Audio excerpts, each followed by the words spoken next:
que vai ser atualizado hoje às 19 horas, mas nós tínhamos 188.974 casos diagnosticados de Covid-19 no Brasil, com 97.402 casos em acompanhamento, 78.424 recuperados e 13.149 mortes. Lembrando que nós estamos no dia 63, desde o primeiro caso, do dia 63 após o 50º caso confirmado e no dia 49 após o 50º óbito confirmado. Próximo. Essa curva, ela mostra a distribuição de casos de Covid nos 7 países com maior número de casos confirmados ao redor do mundo. Então, nós temos no primeiro ponto os Estados Unidos, que lideram em número de casos confirmados de Covid. O Brasil, ele se encontra em preto. Nós ultrapassamos o número de casos da França e estamos numa tendência crescente nas últimas semanas, principalmente por conta do quantitativo de testes que estão sendo distribuídos, assim como da transmissão que está sendo ocorrida em várias cidades. Próximo. Essa é a distribuição dos óbitos de Covid nos 7 países com mais casos confirmados ao redor do mundo. Então, ali nós estamos ali em preto, um pouco acima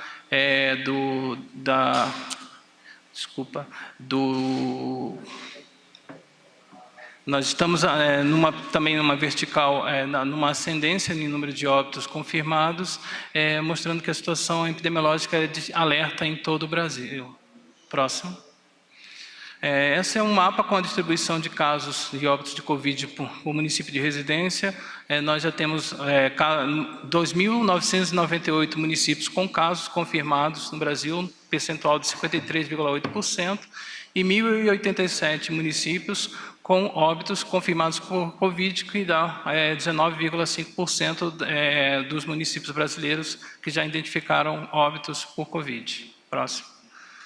Esse é um dado que a gente está trazendo agora para vocês. Ele é baseado no nosso sistema de SUS Notifica, que é um sistema que foi implementado desde o começo da pandemia e vem passando por uma série de atualizações no sentido de fornecer informações sobre síndrome gripal no Brasil.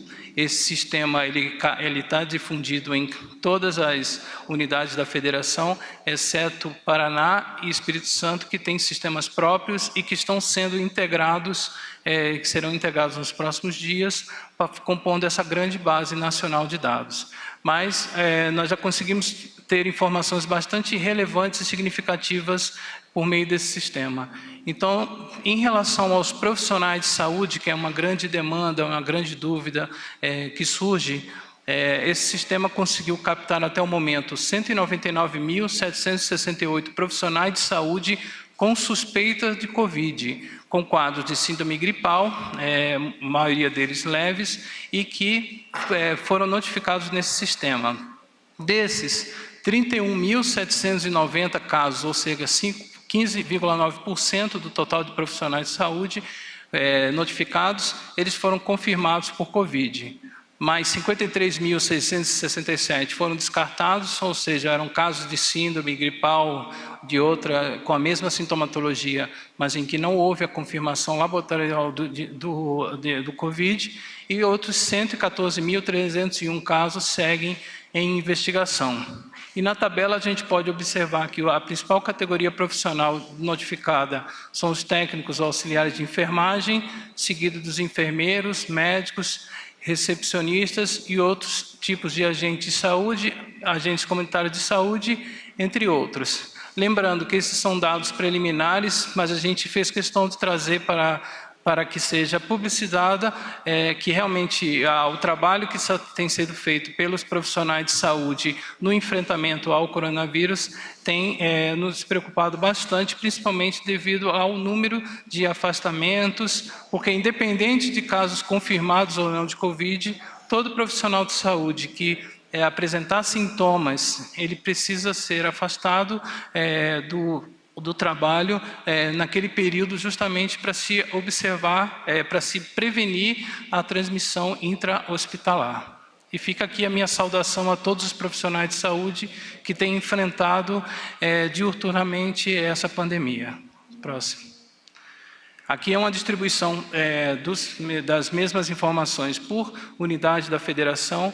Nós temos a maior concentração no estado de São Paulo, tanto de notificados e quanto principalmente também de confirmados, mas as capitais em que tem os estados que têm maior número de casos, como Ceará, Rio de Janeiro, elas lideram em número de casos confirmados de profissionais de Covid envolvendo profissionais de saúde. Próximo. Muitos perguntam por que o Ministério da Saúde deixou de apresentar aquelas curvas de quintis, ou seja, de estados que têm alto, médio e baixo risco, baseado simplesmente na taxa de incidência ou no número de casos confirmados pela população. Nós fizemos uma alteração nessa metodologia, principalmente quando nós entramos na Constituição de que para a gente medir realmente o risco, era necessário ter não somente o número de casos e o número de óbitos, mas um conjunto de informações que iriam compor um indicador de estratificação de risco, de avaliação de risco, que envolve desde a capacidade hospitalar, a capacidade de número de leitos de UTI, o número de testes disponíveis, ou seja, toda aquela matriz de avaliação de risco que, inclusive, foi construída em conjunto por diversas áreas do Ministério da Saúde, com participação de técnicos do CONAS, do CONASEMES, da Organização Pan-Americana de Saúde. Então, todos nós nos reunimos para definir quais são aqueles melhores indicadores para efetivamente entender o risco que aquele estado, aquele município se apresenta. Até porque existem diferenças, existem municípios e estados com altas taxas de incidência, mas que têm uma capacidade de um sistema de saúde que consegue absorver, captar o número de profissionais de saúde, equipamentos de proteção, ou seja, ele tem um abastecimento e com isso consegue equalizar a resposta. Já outros locais que têm um baixo número, pequeno número de casos, uma menor taxa de incidência, podem apresentar uma alta risco justamente porque estão com seus sistemas já superlotados e com pouca opção para ampliação e resposta e que por isso precisam de uma maior atenção. Essa foi o ponto inicial que todos nós sentamos para entender justamente a questão e avaliar efetivamente o risco, não somente com um único tipo de indicador. Então, pensando na questão da taxa de incidência e do número de casos, nós começamos a trabalhar com uma avaliação dos últimos dias, de como se dá a velocidade e o aumento no número de casos, ou seja, os padrões na tendência de notificação de casos confirmados de Covid no Brasil, por UF, usando uma metodologia, que é a regressão de Joint Point, que mede o número de dias a partir do dia em que cada UF ou que cada estado completou 50 casos confirmados. Então, no Brasil, podemos definir que no período de dias entre o 31º e o dia 63, nós tivemos um crescimento percentual de diário de 7,3% no número de casos de Covid no Brasil, com uma variação estatística justamente para entender de como funciona essa curva, ou seja, um crescimento de 7,3% ao dia, a partir do 31º dia. Próximo. Nós fizemos também análises por regiões, justamente para entender como se dá essa velocidade de crescimento, porque a gente começa a observar os casos recentes e aí tem mais um fator, tem mais um elemento para poder entender a dinâmica de transmissão da doença. Então, por exemplo, na região Nordeste, a gente destaca que a partir do dia 24, o estado da Paraíba ele tem um crescimento percentual diário de 10,7%. Já outros estados, como por exemplo Maranhão, Sergipe, Ceará, têm crescimentos percentuais diários menores, embora tenham, inclusive o Ceará tem um número de casos bastante elevado, como tem sido observado nos últimos dias. Então, esse tipo de análise serve principalmente para que os gestores locais se atentem do crescimento e da velocidade com que o coronavírus ele está se disseminando e sendo confirmado dentro de cada um desses locais. Então, o estado da Paraíba e o do Maranhão são aqueles que, nesse momento, chamam mais atenção pelo crescimento dessa curva. Próximo. Em relação à região norte, o Pará, a partir do 21º dia, ele tem um crescimento percentual diário de 10,4% ao dia de número de casos. O Amazonas continua com um crescimento bastante elevado de 9,1% e os outros estados, Acre, Rondônia e Roraima, com um crescimento um pouco também nessa faixa de 6, 4 e 3,9%. Só peço desculpas porque não apresentei, acho que na hora de puxar a apresentação, o Amapá e Tocantins acabou não aparecendo, mas a gente vai depois disponibilizar o crescimento percentual, mas eles estão abaixo dos outros estados. Próximo. A região sudeste, Rio de Janeiro, ele segue com um crescimento percentual diário de 6,4% a partir do 25º dia, e São Paulo com 6,1%, Espírito Santo e Minas Gerais seguem esse padrão a partir do número de dias que completou o 50º caso. Próximo. E, finalmente, a região sul, um crescimento percentual diário do Rio Grande do Sul de 5,8%, Santa Catarina 5,1% e Paraná um crescimento bem menor quando comparado com os demais estados da região. Tá? Então, esse é o quadro geral, espero que eu tenha sido claro, mas a gente é mais um indicador de alerta para que a gente fornece para a gestão, para os gestores e para que principalmente a gente consiga entender a velocidade de transmissão da doença no Brasil. Esses indicadores eles vão fazer parte de um boletim com maior detalhamento que está sendo finalizado pelo Ministério da Saúde. Próximo. Aí a região centro-oeste, Mato Grosso, 7,2% de crescimento, Distrito Federal 6,8% e os demais com crescimentos menores. Próximo. Em relação ao quantitativo de testes rápidos distribuídos por UF, nós temos um cronograma de 46 milhões de testes que serão distribuídos em 5 fases distintas operacionais. E nós já estamos na fase 2, estamos iniciando a parceria público-privada, que prevê uma distribuição de até 7 milhões de testes RT-PCR e de 9,5 milhões de testes sorológicos. Próximo. Esse é um quantitativo de testes rápidos distribuídos por UF. Cada caixa de teste rápido ela tem 20 kits que foram distribuídos para todos os estados.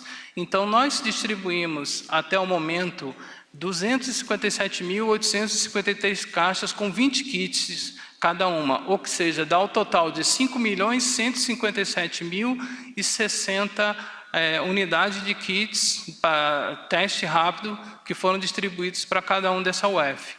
E essa distribuição ela varia muito de estado para estado, o detalhamento está aí. O estado com o maior número de testes rápidos distribuídos foi São Paulo, com 59 mil caixas, seguido do Rio Grande do Sul, de Minas Gerais e outros estados. Esse é o detalhamento que está ali em verde, que são as entregas realizadas, que foram realizadas normalmente, e mais um total de 20 mil caixas que estará sendo distribuída nos próximos dias. E com isso a gente depois, no seguinte, avança com a distribuição de mais kits para completar o total previsto, assim que eles forem recebidos no Ministério da Saúde. Próximo.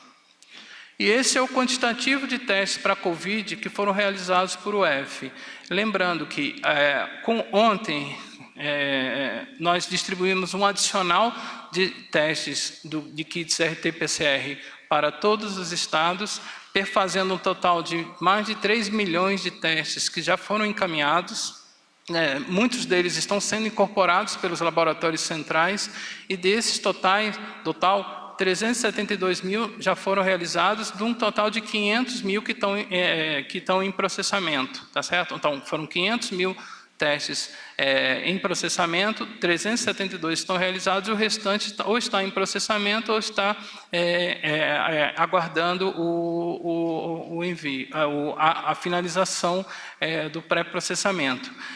Isso tem um impacto importante porque os estados eles já estão mais preparados em termos de kits para a realização dos testes, isso somente considerando a questão dos laboratórios públicos, e que também tem um impacto positivo, principalmente na redução da subnotificação. Então, quanto mais casos são diagnosticados, melhor a gente tem a compreensão da dinâmica de transmissão do coronavírus no Brasil, e com isso a gente pode implementar ações adicionais. Aí perguntam que ações adicionais são essas? Acho que um ponto super importante é que nós precisamos envolver todas as equipes de saúde num processo integrado de identificação de casos suspeitos, confirmação desses casos por meio dos laboratoriais e investigação dos contatos desses casos, justamente para que a gente promova cada vez mais o isolamento dessas pessoas com a finalidade de tentar limitar e diminuir a dinâmica de transmissão. Essa é um trabalho que nós estamos implementando e reforçando com que seja seguido por todas as equipes de vigilância e de atenção à saúde, as equipes do SUS no geral, que é a estratégia de longo prazo que a gente tem que seguir, não só durante o pico da epidemia, da pandemia, mas principalmente ao longo de todo o momento que a gente conviver com esse novo vírus. Certo? Então, o aumento da testagem e as perspectivas para os próximos meses é que a gente tenha testes em quantidade suficiente para que a gente consiga realmente ampliar a detecção e, com isso, promover as ações de isolar os casos sintomáticos e também testando as pessoas que tiveram contato com esses casos confirmados. Então, e para finalizar, hoje teve início o EpiCovid, que é um grande inquérito de prevalência que está sendo trabalhado pela Universidade Federal de Pelotas, com o apoio do Instituto Ibope e do Ministério da Saúde, que tem a finalidade de acompanhar esse número de casos de pessoas testando para a Covid, para que a gente tenha uma dimensão a nível nessas 133 cidades de todos os estados, de como é que está a transmissão do coronavírus no Brasil e, com isso, poder, inclusive, estimar subregistro, subnotificação e também, principalmente, estimar quantas pessoas realmente tiveram contato com o vírus no Brasil. Acho que é isso. Então, eu agradeço a paciência de todos e fico à disposição para as perguntas.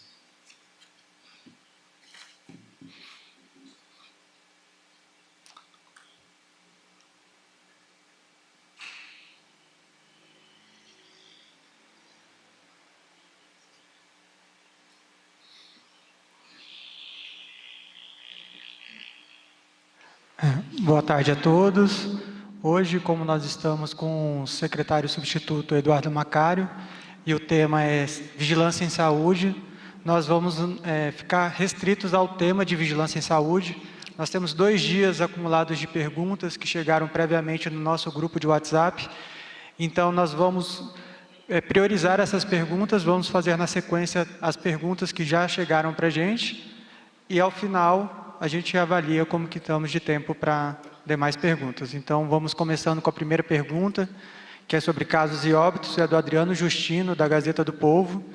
Pergunta: qual o número de pessoas com e sem comorbidades entre os mortos até agora pelo Covid-19 e o número de pessoas abaixo dos 60 anos?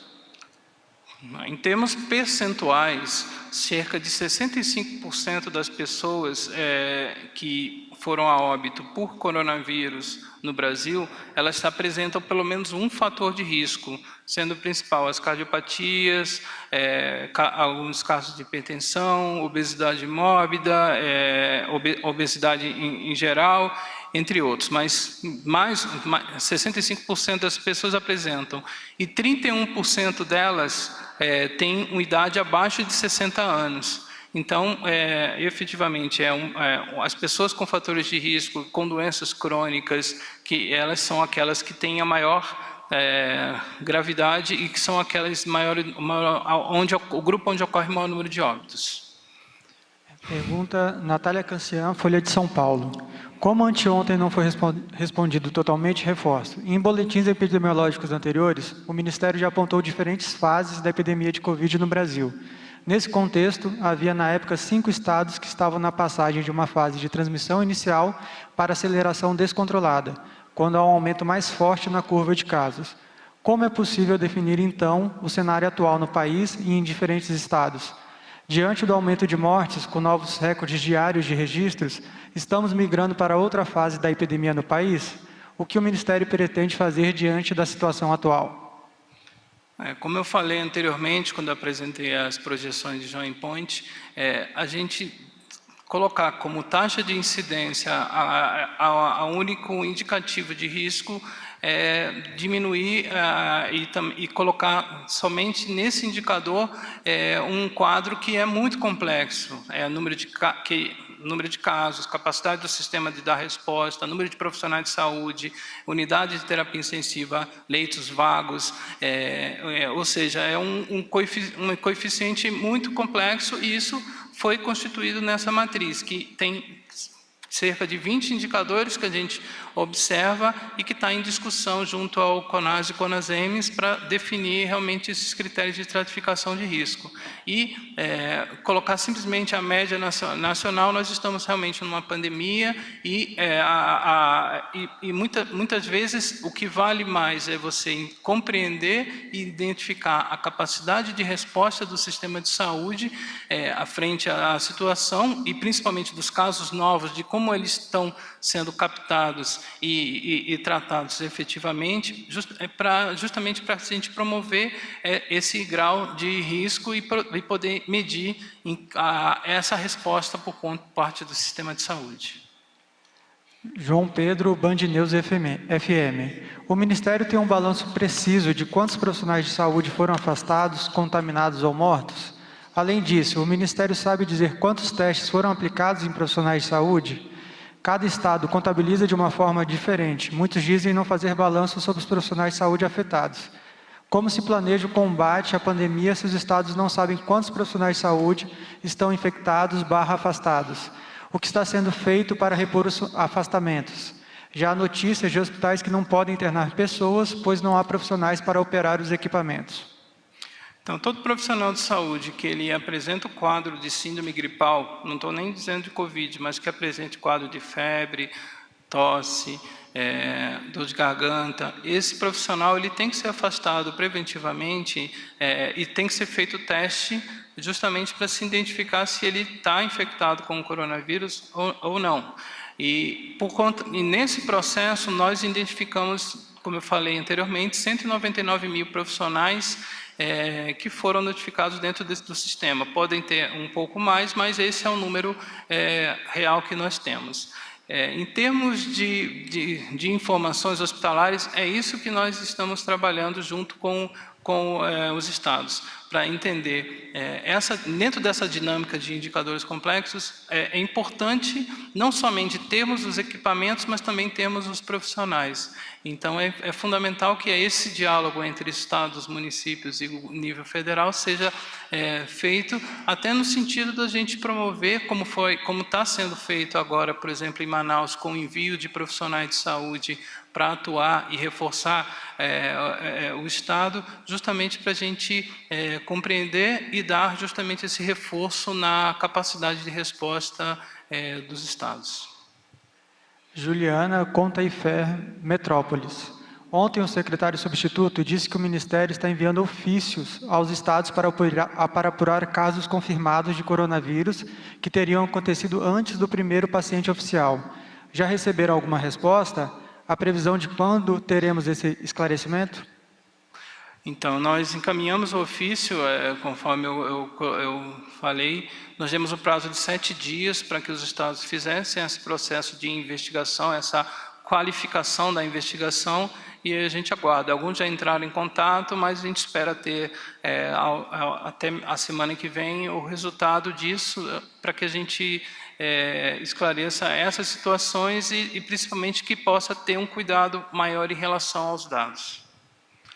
Cristina Lemos, TV Record. O Brasil acaba de ultrapassar a Alemanha e a França em número de casos de Covid-19 e já é o 6º no mundo, tanto em infectado quanto em óbitos. Esta situação exige uma mudança de estratégia de parte dos gestores públicos. O que o Ministério pretende fazer diante do agravamento do cenário?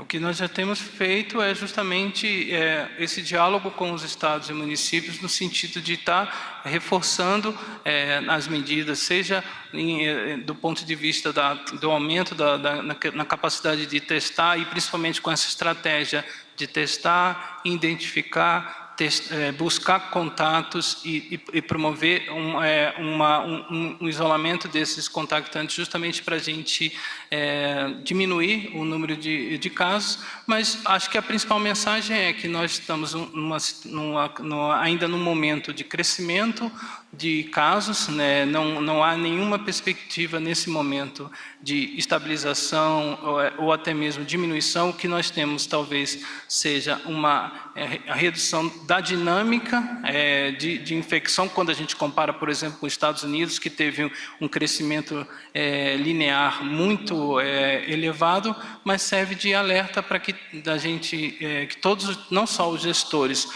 profissionais, mas principalmente a população, tome os devidos cuidados para evitar a infecção pelo coronavírus. Luiz Bittencourt, Revista Diária. Covid-19 foi a 5ª causa mortes do Brasil no mês de abril. Por que o Ministério da Saúde não divulga essas informações para desmistificar a falsa letalidade do Covid-19 e tranquilizar a população? Os nossos sistemas de mortalidade, levam cerca de até 60 dias para uma informação do óbito ser dada a reentrada no sistema de informação. Esse é o prazo legal. Nesse meio tempo, a gente começa a avaliar os óbitos por meio de outros sistemas de informação, como, por exemplo, o CIVEP-GRIPE. Então, para que nós tenhamos efetivamente o retrato geral do Brasil em relação às mortes, e principalmente às mortes por coronavírus, essa limitação desse sistema em estar repassando as informações para o nível federal, ela deve ser considerada.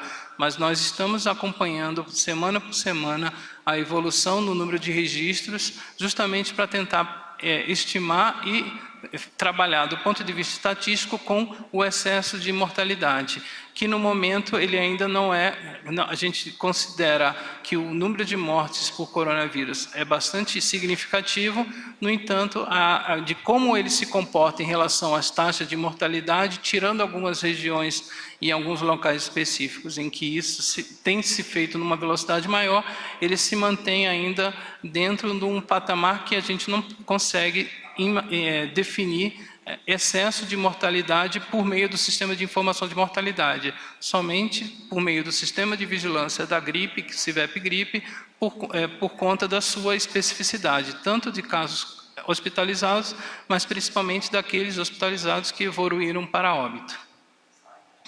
Renata Brito, Associated Press. O Ministério da Saúde já sabe quantos testes para Covid foram feitos no Brasil até hoje? E especificamente em Manaus, Amazonas. Quantos testes foram enviados ao estado do Amazonas até hoje? E seguindo a pergunta, qual é a orientação do Ministério da Saúde quanto a óbitos em casa? Deveriam ser testados para Covid antes de serem enterrados ou cremados? Em relação aos testes, o Amazonas... Só um pouquinho aqui. Então, o Amazonas, ele realizou 17.017 testes para coronavírus até o momento. E recebeu cerca de, até ontem, com a última remessa, cerca de 85.528 testes do tipo RT-PCR, além dos testes rápidos que também foram distribuídos. Então, do total, como eu informei no último slide, dos 500 mil testes que estão em processamento pelos laboratórios, cerca de 350 mil foram realizados e foram concluídos até o momento. Em relação à questão dos óbitos em casa, existe um protocolo de manejo de corpos no contexto da pandemia do coronavírus, que ele está divulgado, está disponível para todos os profissionais de saúde, gestores, no nosso site do Ministério da Saúde, e ele tem todas as recomendações dos passos que devem ser seguidos para isso, e um deles é realização, caso tenha condições, da coleta por meio do SWAB desse óbito, justamente para buscar a realização do diagnóstico. Lembrando que o ateste do óbito, o atestado de óbito, ele é um ato médico e um profissional médico é o único habilitado para atestar aquele óbito. E geralmente, quando ocorre em casa, ou é um médico assistente que já conheça a pessoa que é chamado para justamente entender e fazer o ateste, ou como também pode ser um médico da própria atenção primária ou credenciado pelo próprio município que vá à residência fazer esse ateste. Carolina Moreno, TV Globo. Já tem cerca de 2 semanas que o Ministério da Saúde anunciou para os próximos dias o lançamento de um sistema de informação sobre testes laboratoriais, integrando laboratórios públicos e privados. Por que esse sistema ainda não foi lançado? Quando irá ao ar? O Ministério da Saúde sabe quantos testes para a Covid de fato já foram realizados na população brasileira ou ainda só conhece os dados dos laboratórios públicos que usam o sistema GAL? Bom, esse sistema não é um sistema de informação, ele é um sistema que vai receber as informações dos laboratórios privados e que vai fazer um linkage, ou seja, os dados vão ser recebidos pela Rede Nacional de Dados para a Saúde. Esse ambiente já foi criado, já foi testado, validado, ele está em processo agora que os laboratórios eles precisam se adaptar, ou seja, atender ao padrão de mensagem que o Ministério da Saúde precisa para receber essas informações e assim que for ao ar, isso será comunicado amplamente para todos. Por enquanto, todos os dados que fazem parte do nosso sistema, eles são aqueles produzidos pelo GAL, que é o Sistema de Gerenciamento de Ambiente Laboratorial, utilizado pelos laboratórios públicos. Gécio Passos, Rádio Nacional. O Ministério da Saúde distribuiu mais de 2 milhões de testes moleculares, mas divulgados foram menos de 500 mil testes feitos. Qual a análise do Ministério da Saúde sobre esse fato? O que fazer para aumentar a testagem? Conforme eu falei, o Ministério já distribuiu mais de 3 milhões de testes moleculares e não 2 milhões de testes. E os laboratórios eles aumentaram a sua capacidade de realizar o diagnóstico molecular, precisam, porque não é simplesmente um processo simples, ele é uma cadeia desde o momento da coleta do teste até a realização e o resultado. Precisa de kits para coleta, que a gente sabe que da dificuldade que está sendo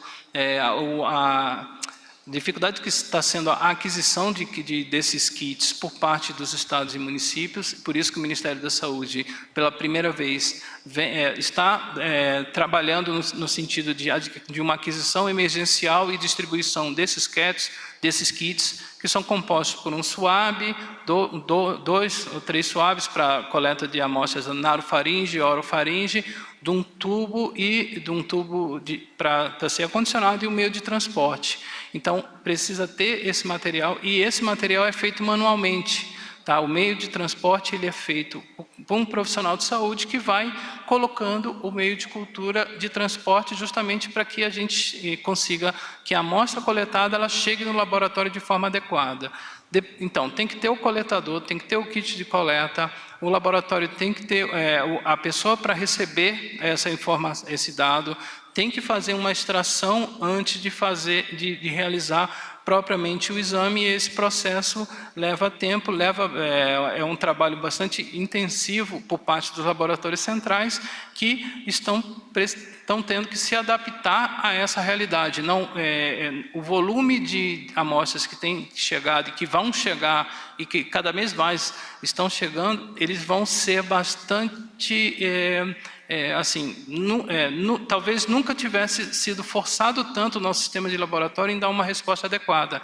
Então, essa resposta ela vai variar de estado para estado, e a gente tem acompanhado e prestado apoio, tanto do ponto de vista dos equipamentos, dos insumos, também avaliando a questão dos recursos humanos. Letícia Casado, New York Times. Qual o plano para aumentar a capacidade de testagem e qual é o percentual de testes por 1.000 habitantes que o Brasil realizou até hoje? E qual é o número absoluto atual de casos suspeitos repassados pelos estados ao Ministério? Informação essa que foi retirada do boletim. Bom, o plano de aumento da capacidade é justamente o Diagnostica Brasil e o Testa Brasil, que foi apresentado na semana passada, e que nós estamos em fase, justamente na finalização dos processos burocráticos para início efetivo dessa testagem. E isso passa principalmente por dois laboratórios públicos, que é a Fiocruz do Rio de Janeiro e a Fiocruz do Paraná, que estão prontos já para executarem mais de 9.000 testes por dia, e que está sendo feito todo o processo o fluxo entre a coleta, quais são os estados que vão encaminhar diretamente para esses dois laboratórios, para prestar justamente esse apoio. E além disso, tem todo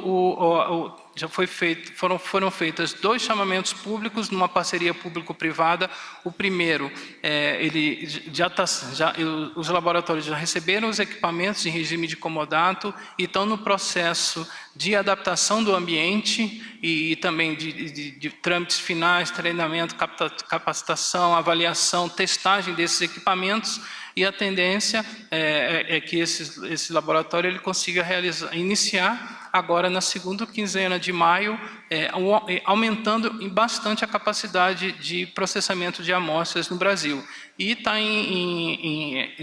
foi lançado, está aberto um novo edital de chamamento público para mais 10 milhões de exames, e a gente espera que ele seja concluído de forma bastante satisfatória e rápida, para que a gente também tenha esse adicional, e justamente para que a gente implemente as ações, porque não é simplesmente testar. O caso é um grande ponto, mas precisa testar e executar as ações de vigilância, ou seja, de identificação de quem teve contato com essa pessoa, para justamente promover a testagem e o isolamento seletivo. Essa vai ser a dinâmica da vigilância e do serviço de saúde, pelo menos nos próximos meses. Natália André, CNN Brasil. Quantos testes dos 46 milhões prometidos em 20 de abril, o Ministério da Saúde já distribuiu? Até a semana passada eram menos de 6 milhões. Você pode botar aquele slide, por favor? Como eu falei, nós distribuímos tanto de testes rápidos, mas principalmente testes rápidos, foram 5 milhões de testes dentro daquela lógica, e a gente está recebendo um quantitativo adicional, certo? Só um pouquinho aqui. Então, desses 47,6 milhões, a gente já distribuiu 3 milhões e 81 testes da RT-PCR e 5 milhões de testes rápidos para todo o Brasil. Isso está sendo em fases na medida em que esses insumos estão chegando. E conforme eu falei, com o estabelecimento dessa parceria público-privada e desses 2 chamamentos, tanto o que já foi está em vigor, como esse que está aberto, e mais o recebimento de novas remessas de exames, a gente vai conseguir ter, ao longo de todo o ano, de forma escalonada, esse aumento no número de testes que são distribuídos. Ou seja, não vão ser 46 milhões de testes que chegam aqui agora. Eles vão ser recebidos, distribuídos ao longo de todo o ano e compondo uma resposta efetiva ao coronavírus no Brasil, em termos de diagnóstico e notificação de casos.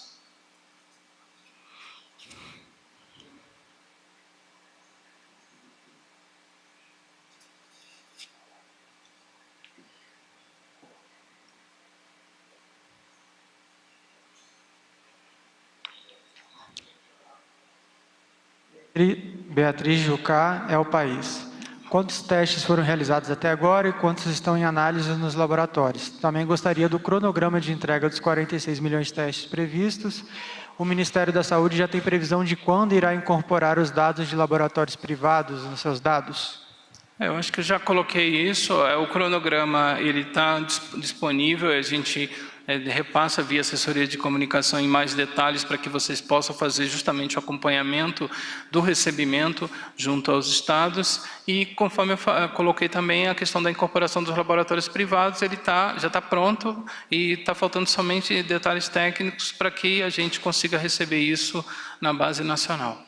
Mas, de qualquer forma, assim, a gente tem as informações, os estados e municípios têm as informações, tanto de laboratórios públicos e privados.